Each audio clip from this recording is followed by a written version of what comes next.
Hej, Anita her. Du lytter til første afsnit af min nye podcast, Mellem Lagene. Det her er ikke en podcast med gæster, lange analyser eller færdige svar. Det er et sted, hvor jeg forsøger at sætte ord på det, vi mærker i arbejdslivet, men som sjældent bliver sagt højt.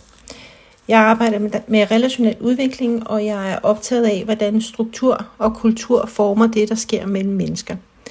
Og i den her podcast, der vil jeg derfor tage fat i nogle af de fænomener, der bliver ved med at dukke op. Ting som tvivl, tavshed, uformel magt, forventninger og det, der ellers ligger imellem os. Og jeg undersøger dem i tre lag.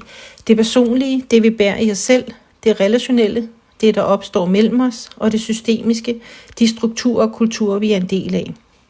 Ikke for at analysere det i stykker, men for at gøre det, vi mærker, lidt mere sigtbart.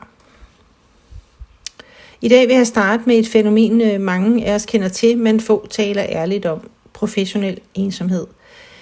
Ikke den ensomhed, der handler om at være alene, men den, der opstår, når det, vi bærer, ikke har et sted at lande.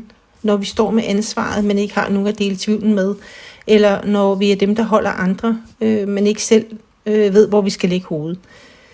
I det personlige lag handler det måske om det, vi ikke tør vise: tvivl, overansvar og uro. Noget vi tænker, vi burde have styr på, så vi holder det for os selv og fortsætter. I det relationelle lag, der viser ensomheden sig som høflighed. Vi taler sammen, men ikke helt ærligt. Vi siger, det går, vi nikker, og vi skynder os videre. Men vi mærker også, at vi begynder at gå lidt ved siden af hinanden. Ingen siger det direkte, men vi holder os tilbage for ikke at være til besvær, eller fordi vi tror, vi skal holde det tilbage. Og i det systemiske lag, der bliver ensomheden forstærket af det, vi kalder professionelt. Når præstationen vejer tungere end eftertænksomhed. Når systemet anerkender det hurtige, men ikke det målbare. Når tvivl tolkes som usikkerhed, og usikkerhed som et svaghedstegn. Så lærer vi at skjule det. Ikke fordi vi vil, men fordi vi tror, vi skal. Så jeg vil lade dig gå med et spørgsmål i dag. Hvordan ser du professionel ensomhed? Er det noget, den enkelte skal bære? Noget, vi kan tale mere åbent om i relationerne? Eller noget, vi skal ændre i den måde, vi bygger vores organisationer på? Måske er det lidt af det hele.